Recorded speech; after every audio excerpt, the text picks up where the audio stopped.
Hello everyone, welcome to the session. दोस्तों, कल 24 मई 2026 है और दिन बड़ा ऐतिहासिक होने वाला है आपके जीवन में। क्यों ऐतिहासिक होने वाला है? जब आप सेलेक्ट हो जाओगे तो सेलेक्ट होने के बाद कुछ डेट्स हमेशा याद रहती हैं कि यार मेरा प्रिलिमिनरी किस दिन हुआ था, मेंस किस दिन हुआ था, इंटरव्यू किस दिन हुआ था। यानी कि उन सपनों को आकार देने की महत्वपूर्ण तिथियों में से पहली तिथि कल है। कल यूपीएससी सीएससी 2026 का प्रिलिमिनरी एग्जामिनेशन है।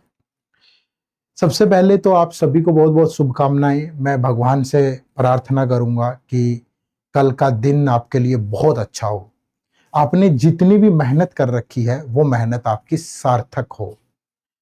आपने कम की है तो कम आउटपुट आएगी, स्वाभाविक है। अगर आपने बहुत अच्छी की है, बस भगवान आपको वो हौसला दे, वो हिम्मत दे कि आपने जितना पढ़ा है ना वो आप डिलीवर कर पाए।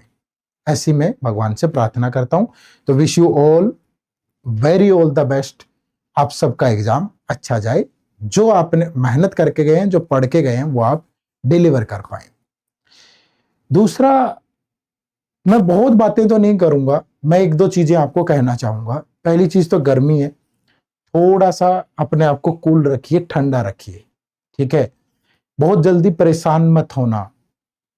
पेपर देंगे, पहले जनरल स्टडीज वाला पेपर होगा, धैर्य के साथ, पेशेंस के साथ आपको देना है, ठीक है।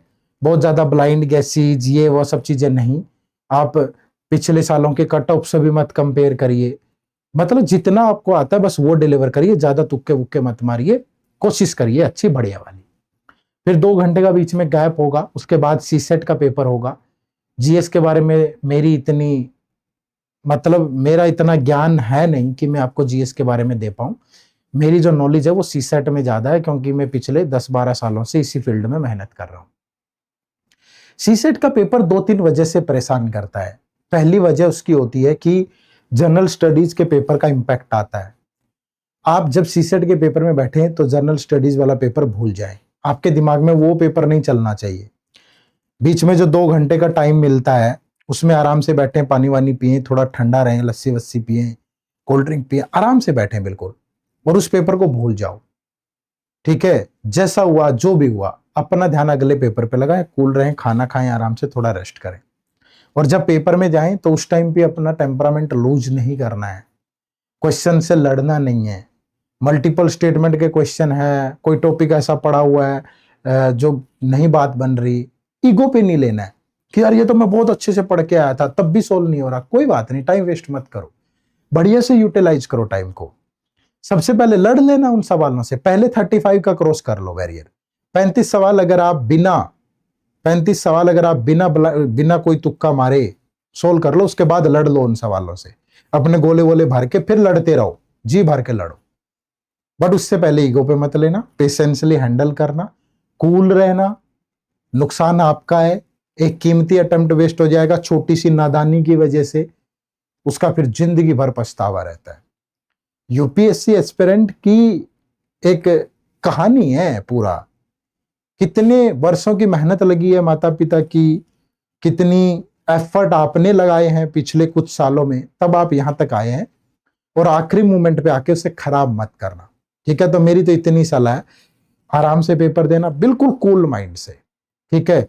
और आराम से बिल्कुल गोले वोले भरना, कोई ब्लाइंड गैस मत मारना, और ईगो पे मत लेना चीजों को। पेपर अच्छा होगा अगर आपने पढ़ा हुआ है, पढ़ा हुआ है तो अच्छा होगा, यकीन मानो, ठीक है।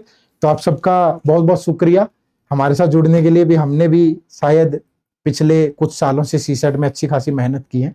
आपने इस चैनल से पढ़ा होगा काफी चीजें, और आगे अब पेपर जो आएगा इसको देख के भी हम आगे भी उतनी मेहनत करेंगे, ये मैं आपसे वादा करता हूँ, ठीक है। तो अच्छे से देके आना पेपर यार, बिना किसी अपनी चीजों को लूज किए। और साथ में जो जो चीजें ले जानी है, अपना एडमिट कार्ड वगैरह, फोटो वगैरह, जो भी आईडी प्रूफ वगैरह है वो लेके जाना, ठीक है। भूलना मत, टाइम से पेपर में पहुंचना, आराम से पेपर देना, बीच में जो टाइम मिले उसमें रेस्ट करना, फिर सीसेट का पेपर देना ढंग से, उसके बाद जो मर्जी करते रहो, ठीक है। फिर लड़ो झगड़ो पेपर से, जो सवाल नहीं हुए थे क्यों नहीं हुए ये वो, लेकिन पेपर के टाइम पे, ठीक है। Again wish you all a very good luck, all the best for your exam. Bye bye, take care, जय हिंद, जय भारत।